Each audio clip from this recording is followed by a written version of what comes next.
It's a beautiful day in the countryside, and girlfriends Bea and Sophie are driving to a mansion owned by Sophie's childhood friend David, who decided to throw a hurricane party as soon as he heard about the incoming storm.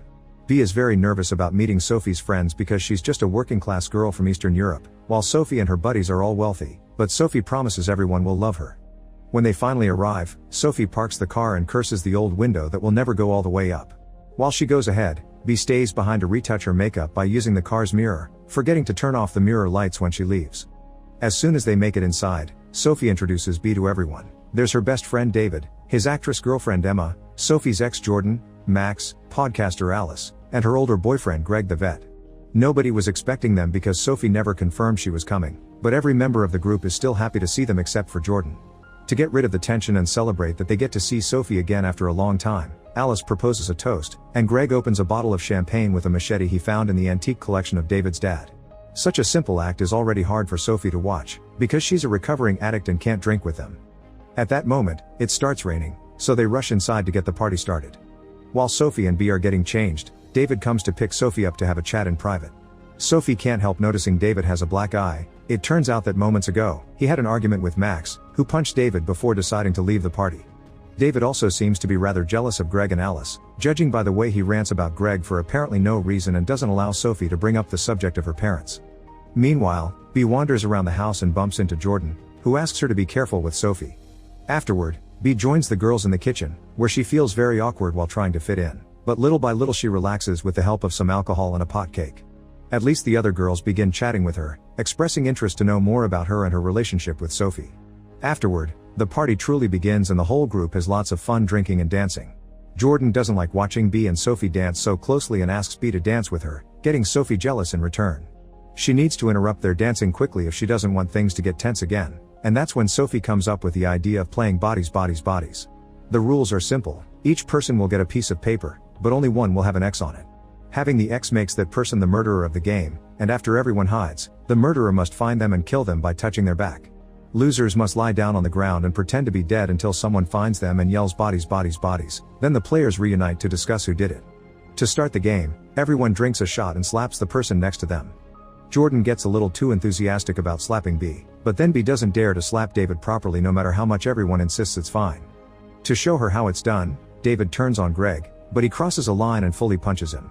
Everyone is shocked and David gets called out, but they're too drunk to care and it's better to start the game anyway. All lights go off and the players run to hide while using their phone flashlights to guide the way. Bea is careful as she wanders around looking for the perfect hiding spot, but before she can find it, someone yells bodies. And the whole group returns to the living room to see Greg playing dead. Soon everyone starts offering their nominations for the possible killer, and David immediately accuses Emma. Jordan accuses David in return, which pisses him off and channels it into making fun of Greg. Hurt, Greg decides to go to bed since he's already dead anyway, and the group begins discussing their nominations again. Emma and David banter in jest at first, following the spirit of the game, but suddenly it becomes a real argument about their relationship and their lack of intimacy. Getting more worked up, David bullies Emma next, making fun of her mental health in such a mean way that makes Emma cry and prompts everyone to vote for him as the killer. Furious, David breaks some glasses before giving up and leaving the room. Seeing as the game is over, the girls decide to stick together and keep drinking while sharing slaps. Outside, the storm is getting worse, and a sudden flash of lightning makes the power go out. Fortunately, the girls stay calm and make a plan. Jordan will check the breaker, Alice will find some flashlights before their phone batteries run out, and Sophie will try to find David. Since she has nothing left to do, Bea decides to wander around the house again, and when she makes it to a room connected to the backyard, she freezes in shock at what she sees falling against the window. It's David, bleeding out of his neck. The other girls see it too and everyone rushes outside to check on him, but David isn't responding. All their phones including the landline are down because of the storm, so the girls decide to get in Sophie's car to try to reach a town and ask for help. Unfortunately, the battery is dead because Bea left the mirror light on, and this is the only car they have. The rest of the group came with Max, and he took his own vehicle with him when he left. Having no other options, the girls go back inside, and while looking for the generator, Jordan finds the machete covered in blood. Alice already has a theory of her own. She thinks Max came back in the middle of the night without telling them, and he and David had another fight. It turns out the reason for their first argument had been Max confessing his feelings for Emma under the effect of mushrooms, but Jordan thinks that information is irrelevant and wonders where Greg is, since he was supposed to be sleeping yet somehow he didn't wake up with all the noise they've made. Alice is offended at the implication that her boyfriend could have done anything, especially when Jordan goes as far as grabbing a knife from the kitchen, but she can't deny that she's only met Greg a few weeks ago and there's a lot she doesn't know about him. Still, Alice thinks she should warn him, but Jordan covers her mouth as a new argument on how to proceed begins and doesn't stop until the girls realize Emma is gone. The 4 remaining girls go looking for their friend only to end up in Alice's room, where they don't find anyone but do discover Greg's survival kit that includes a knife. Alice had thought he was just being careful in case of any hurricane-related emergencies. Next, they go to Jordan's room, where Bea accidentally finds Jordan's very cute yellow bra. It turns out Emma is here having a panic attack under the bed sheets, but once she takes her medication, she's ready to rejoin the group and go after Greg. They finally find him in the mansion's gym and learn that the reason he didn't hear anything is that he's been wearing his therapy mask and headphones. He came here for easier meditation. The girls act wary around him and Jordan even threatens him with his own tool, demanding an explanation for the go bag. As Alice had said, he only likes being ready for the hurricane, and at first, he doesn't take their concerns seriously because he thinks they're still playing the dumb game. Once realization hits him, he steals a tool from Sophie, demanding everyone to calm down and put their weapons on the ground. To play fair, he puts the tool down too, but this only opens the chance for Jordan and Emma to jump on him. Greg pushes them away rather abruptly yet shows genuine concern for the girls because he's acting in self-defense. Sophie tries to recover the tool, but Greg beats her to it. This makes Bea think Sophie is in danger, so she kills Greg by hitting him on the back of his head with a kettlebell. A silent shock takes over the room until Alice finally snaps out in fury, still believing Greg didn't kill David, and Jordan points out that statistically, he had the highest chance in the group of getting violent because he was a veteran. This only makes Alice angrier as she explains Greg had been a vet as in a veterinarian, not a veteran, which doesn't speak highly of how much attention her friends pay to her life. Another argument ensues while Bea struggles to deal with what she's done, causing her to throw up all over her clothes. Sophie sends her to their room to change, and once she's alone, stress takes the best out of her and she relapses, consuming a happy powder again after a long time of staying clean. Sophie, Jordan, Emma, and Alice regroup in the living room, starting another fight over the Max theory. Sophie accuses Emma of not truly loving David and staying with him because he was a safe option, so Emma retaliates by confessing David had been relieved when Sophie disappeared to go to rehab because he wouldn't have to deal with her anymore. This is a low blow that hits Sophie where it hurts the most and makes her wish aloud that Emma had been killed instead.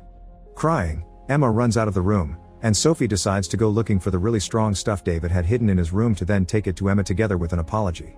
To Sophie's surprise, Emma kisses her before leaving to take the gift in private. Meanwhile, Bea is washing Greg's blood off and changing into new clothes, and Alice begins wandering around the house to find out where everyone has gone. Something on the ground makes her trip and Alice ends up screaming when she discovers it's Emma's body lying at the bottom of the stairs. Jordan and Bea come as soon as they hear the screaming, and Jordan wonders if Emma tripped, but Alice is sure somebody must have pushed her. Once Sophie finds them too, the girls decide to go back to the living room, where Alice brings up the game again. The killer is still out there, playing the game literally like a freaking psycho, and they need to find out who it is before someone else dies. Desperate for answers, Jordan and Alice team up to accuse Bea, who is an easy target as the stranger in the group. Jordan confesses she googled Bea's name and didn't find her on the list of graduated students of Utah State, which is the university Bea had claimed she went to. Bea had also been the one to find David's body and kill Greg, thus Alice and Jordan push her out of the house, casting her out in the hurricane. All doors are locked and Bea can't find a way back inside, so she runs to find shelter in Sophie's car, which she can break into by lowering the window that never goes up all the way. Once inside, Bea has some snacks and changes into dry clothes, only to freeze when she finds a very shocking item inside Sophie's bag. It's cute yellow underwear that matches Jordan's bra. This is now personal for Bea too, and while trying to get back into the house again, she looks through a window to find Jordan stealing a gun from David's dad's collection. Minutes later, she finds a pet door big enough to fit her and finally manages to re-enter the building. As soon as she finds the trio, Bea warns them that Jordan has a gun with her, but Jordan empties her pockets, proving there's nothing there except for her phone and the piece of paper that marked her as the killer of the game. Bea accuses Jordan of being the real killer too, but nobody trusts her after that university lie. To prove herself trustworthy, Bea offers an explanation. She did go to Utah State, but she had to drop out to take care of her mother, who has borderline personality disorder. She only lied because she was embarrassed and didn't want to disappoint Sophie, who instantly hugs Bea and forgives her. The fact they're back together pisses Jordan so much that it prompts her to take the gun out from the couch where she had hidden it, pointing it at them as she begins to rant. She still thinks Bea is a psychopath, and when Sophie comes to her defense, Jordan reminds her that they didn't even invite her. Alice admits that's true and that they think Sophie only came to ask David to talk to her parents so they would free her trust fund. Wasting no time, Sophie retaliates by explaining she disappeared for a while because they were all enablers that wouldn't stop drinking in front of her, meaning she had to dump them if she wanted to have a better life. Jordan finds the idea laughable and to prove her wrong, she tells Bea that Sophie cheated on her with Jordan, which she can confirm if she checks Sophie's text messages. The argument just keeps escalating from there as they insult each other and reveal a bunch of secrets while Bree watches them in shock. When Alice calls out Jordan's rag to riches story and says her parents are actually middle class, Jordan finally snaps and shoots Alice on the leg. In Alice's eyes, this is confirmation Jordan's the killer and a struggle for the gun follows, only to end up with an accidental shot killing Alice. The gun is still in the hands of Jordan, who begins climbing the stairs to stay away from Sophie as she tries to come closer. Once again, B gets worried about Sophie's life and jumps onto Jordan to start another fight for the gun, which ends with B pushing Jordan off the staircase banister. Right before dying, Jordan reminds B to check Sophie's text messages.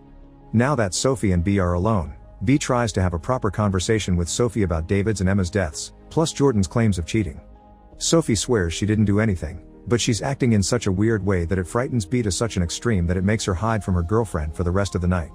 By the time the sun rises, the storm has already passed. B comes outside and is hugged by Sophie, who has the gun now and confesses to having given Emma that little illegal gift.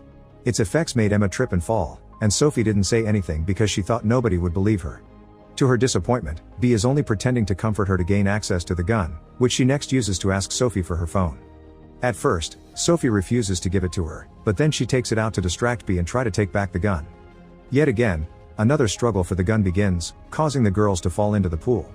B is the first one to come out and she picks up a phone from the ground, only to discover it isn't Sophie's, it's David's. After unlocking the screen by pointing it at the dead body, the girls discover the last video David recorded, which proves his death had been an accident caused by David trying to do cool tricks with the machete for his followers. As B and Sophie try to come to terms with the fact all of last night's deaths had been for nothing, Max comes back and wonders what happened. Not knowing what to say, B points out her phone finally has reception again. Make sure to subscribe and turn on notifications so you can watch more videos like this. Thanks for watching.